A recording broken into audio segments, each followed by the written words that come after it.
tell me your, and I'll tell you my insights, and then, but share. Do you have a? I want to make sure I answer your question, and then you can kind of, I'll give you my 2 cents. Sure, sure. Well, I can just give you kind of a rundown of the Yeah. property. It's uh, so it's a 4 bed, 2 bath, about 2,000 square feet. Um, I could send you some pictures over text of what it looks like. Mm-hmm. Renovated. The only thing is it's a split level, so there's no bedroom on main. It's like you walk in and it's a kind of a kitchen and the great room all together, and then on one side of the house it's like two kind of split stairs. One goes up Yep. to 3 bed, 1 bath upstairs. One goes down to 1 bed, 1 bath, and like a giant den slash laundry room downstairs.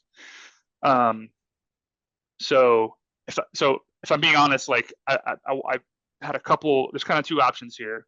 Well, three really, but really two. Yep. One is to go through with this and work with Andy on trying to get a certain insurance contract in here in like the next maybe 1 to 2 months.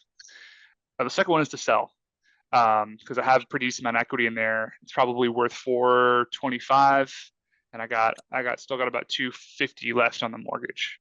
Um, Oh.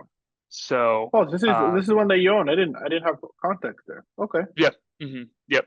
I lived there for some time back in 2023 actually And for a little and while. and why do you think why sell? Just curious.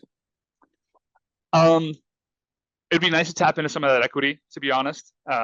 I want to move again, and I maybe want to use some of that equity to buy another place, or I've gotten into like the small biz acquisition through another mastermind that I'm a part of, and I might want to put some money into a small biz as a Wait, limited wait, wait. partner. Which mastermind is that? Just Action Academy. Okay, I was part of Carl Allen Small. Are you like into buying businesses, I'm trying to do my research on it. So dude? part of You that could is do, like, we could totally geek out because I've been dude, on that path for a minute. that's awesome, dude. I Yeah, love that. I literally have an entire like I have a window open of right now of like uh oh, you know what you'll like? Sorry, I'm derailing here, but we have some history. Uh, have you read Never Enough by Andrew Wilkinson? No, I've not. Is it good? Is that I good? I mean, he's only like a I think he's 39-year-old billionaire, and he's the Wow. founder of Tiny. So I'll text it to you. They buy businesses, and it's so cool because he got a chance to meet Charlie Munger. He was basically doing a bunch of startups, and then he basically was like, you know what? I think buying businesses is the move. And I've been on this tip for the past like half a decade. Like actually, partners exited their business, sold their business. I saw that process. Like, hold on, wait a minute. And Right. then I know a few guys who have bought businesses and stuff. So I'm a part of Carl Allen's mastermind for buying Okay. businesses, and um, I've had two failed exits where I was going to sell my agency as well, and I was going to sell another e-commerce business that we had, but it didn't go. We didn't get the numbers that we wanted. But I like the idea of buying businesses because essentially that's what we do in real estate too, right? Same concept. Right. Mhm. So we'll table that conversation on the other side, but definitely keep the lines of communication open because I got some stuff I'm looking to myself, and I'm sure you'll appreciate it as well. Actually, I'll send you two things that you'll Yeah, appreciate. I'd love to take a look because that's ultimately like I feel like that's kind of the next step, right? Like, Yeah. it's just because as I've been house hacking for a little while, I kind of want to really begin to scale and really kind of turn this into. I want to give myself the opportunity to leave my job if I wanted to, Yeah. and I feel like that's kind of buying a business gives you a little more flexibility with that, and there's a less of a income kind of cap That's all right. on that. Okay, cool. So Question though, would you consider, and I'm just curious, would you consider like doing a refi? on that house. Or, Potentially. Uh, so I don't live in the house. I would need to like connect with some lenders who would refinance on like on an investment property right now. yeah.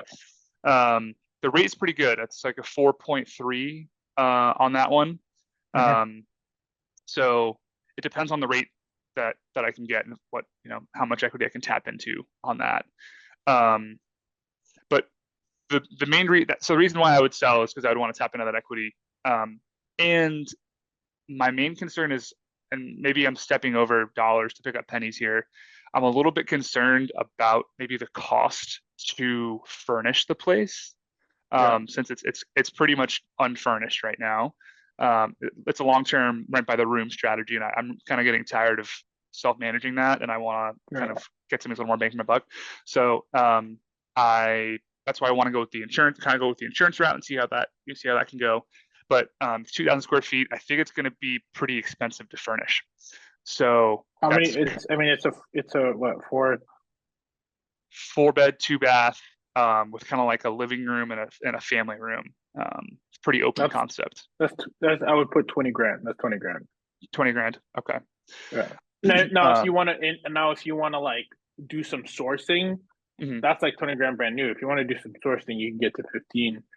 Because we're not doing like crazy design, like anything crazy, but we're doing respectable, functional homes. So Sure. you could, but I would say on average for four-bedroom home, that's like our average is 18,000. So I Okay. would round it up to 20. Okay. If you wanted to source stuff and get creative, you could. No, it's your time or money, right? Then you Sure. can get to like. But so okay, let's put things into perspective here because I like this conversation. So that you, how much equity do you think you could squeeze out if you sell it after? After commissions and potentially Mhm. closing costs, things like that, it's probably going to be, I'd probably say maybe 110 to 120 grand. Yeah, Hmm. and your capital gains taxes and stuff, right? Sure. Hmm. Yeah. Factoring that in.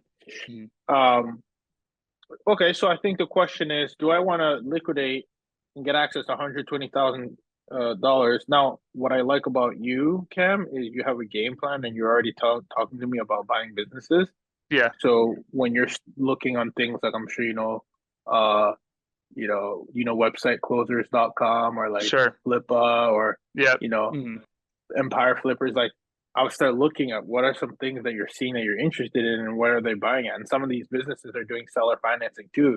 So I think the fact that you have an exit strategy, I like rather than saying, hey, I'm going to take this money and you know, for me, it's if you're gonna take this money, it's gonna be after tax, etc. You're gonna get the cut, right? It's Hmm. maybe even that $20,000 you were talking about. If you're telling me I'm gonna do that and put it into another real estate deal, and say, well, there are products where you could speak to the bank because I actually had gone down this rabbit hole on investment property on how to tap into the equity.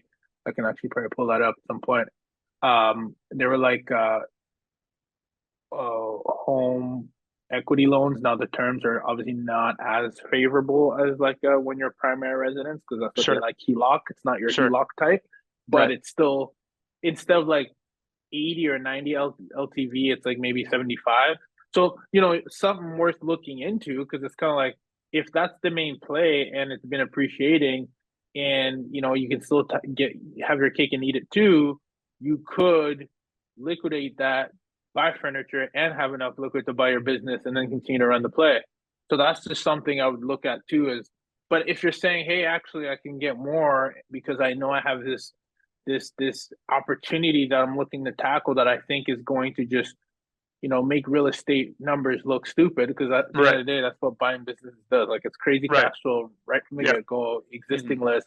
Then I Right. like that strategy. So I think you're for what you're probably going to want to identify is your opportunity first rather than just sitting on the cash. I think that's going to drive your decision. But to be honest, yes, you are making an investment and the time to ramp up, right? So I give yourself a month to like furnish the thing, etc. I Right. don't think it's a bad idea to go down that route, but it has to be in line with your exit strategy. And Sure. so if it was me, I would probably be like, okay, let me explore these lenders that lend on not primary, see what number I would get, like all included, 75 LTV. What does that actually come down to? Okay, great. And then option number two is okay, what would it look like for me to actually liquidate this and what can I actually sell this at? What are the comps looking like in this area? What have they sold? Okay, what's that number?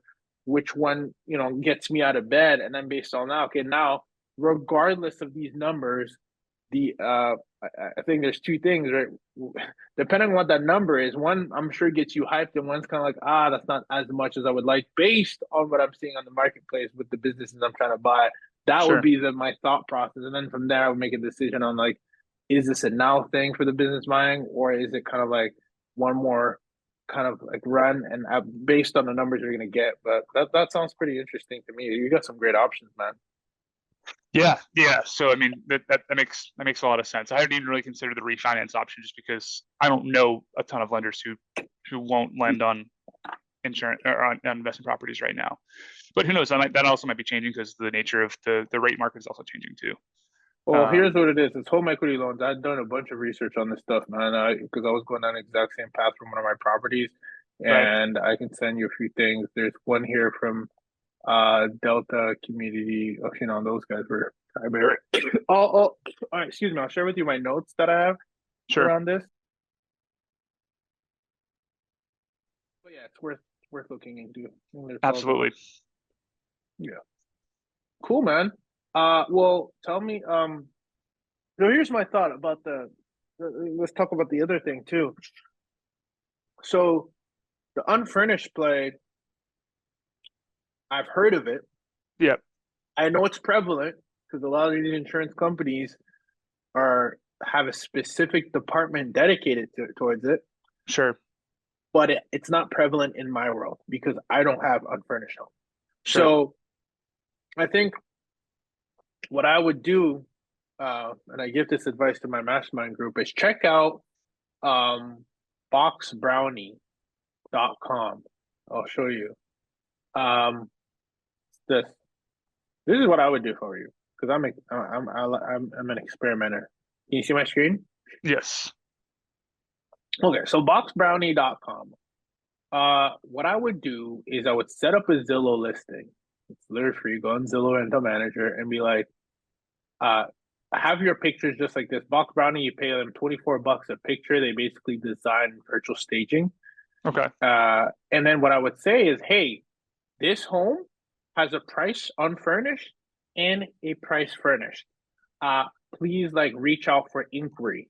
So for every picture, I would have one that looks like this and then one that looks like that. Let me know if you're interested in having this home furnished. There's a rate for that. Maybe you put the top rate is the one where it's furnished, or actually I would do the other way around. Put the one that's unfurnished, put that rate, and then if someone wants it furnished, then there's another rate. However you want to do it. Put it this way. If you're trying to actually get inquiries and run an actual test, then I would put the one without furniture because you'll get the most traffic. If you're trying to see who bites, um, then I would set a high price, but you're not going to get as much traffic because people feel alienated where they're like, this is too high, this isn't for me. But if the right corporation finds it. So what I would do, I'll put this on ALA Solutions right away. I would put in all the databases. I would even go on Furnished Finder and say furniture coming soon or to be determined or whatever. And you have to be very clear with your disclosures. Obviously, you cannot do this on Airbnb because they a furnished platform. But on Zillow, which is where most people go, I would run this test and then just be very transparent, virtually staged.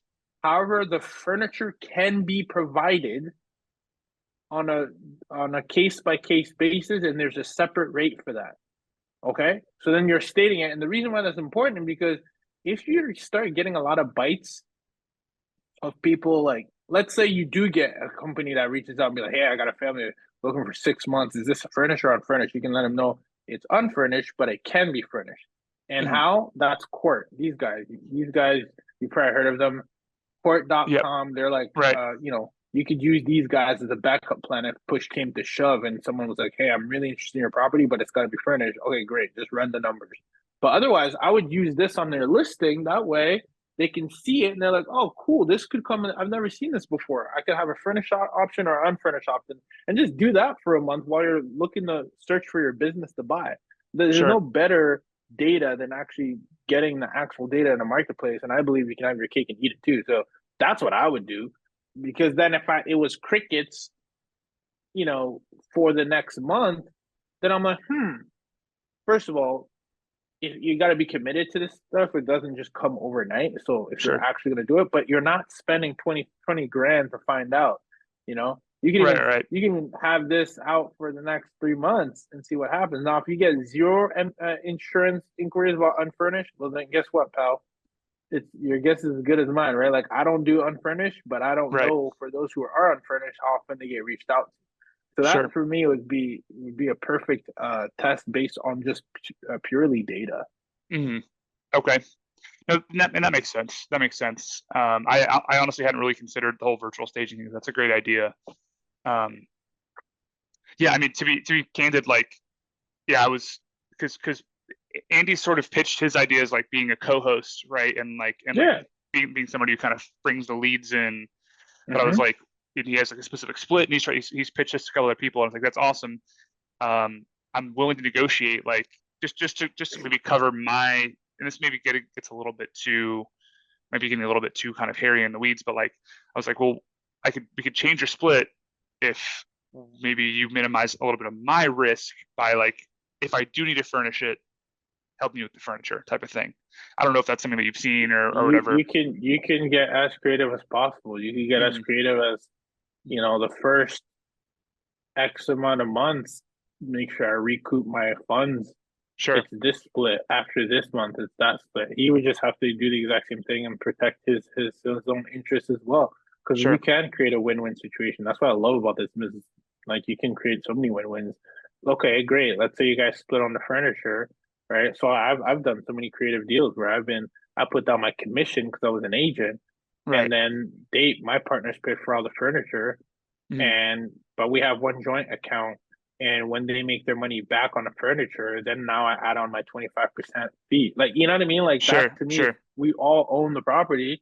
Right, Everybody right. wins. We put in the sweat equity because that was my basically me and my systems to set up the property, and they just had to buy the furniture Sure, and essentially the down payment. And I put in my commission, which is still a good chunk of money. So, like, sure. if you think about that, you could be like, hey, listen, man, let's split the furniture. And again, I'm just running scenarios. This is not by any means like, the right, maybe the right thing for you Sure. and Andy or anything, but it just might be like, hey, listen, let's split the furniture. When we both make 20 grand back, or let's say when we make 20 grand, it's 50-50. Sorry, we invest 20 grand into the property, so 10K each. When we make that 20K back, then you're back to 25-75, right? I'm 75, Right. you're 25. Until then, we split all proceeds 50-50. Like, what's wrong with that? Like, you guys keep a general ledger when you've made in proceeds the actual 20K, then the terms switch back over. Like, I mean, there's just so many creative ways to I, do it I like that. where, you know what I Yeah. mean? Like, Yeah, yeah. That stuff makes a like lot of that. sense.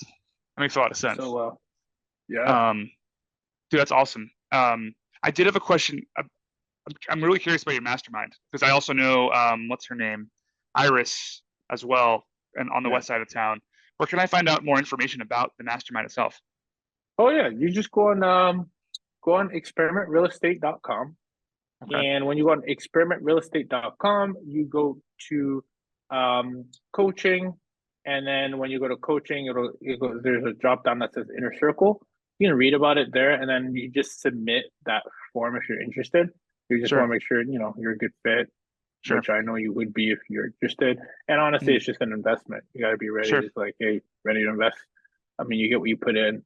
Sure. I think Andy could speak for that. Iris could speak for that. I mean, whoever I've worked with, Of it's course. a treat. It's a nice community, Absolutely. and we get stuff like this, right? Engagement, Yeah. ideas, different things, right?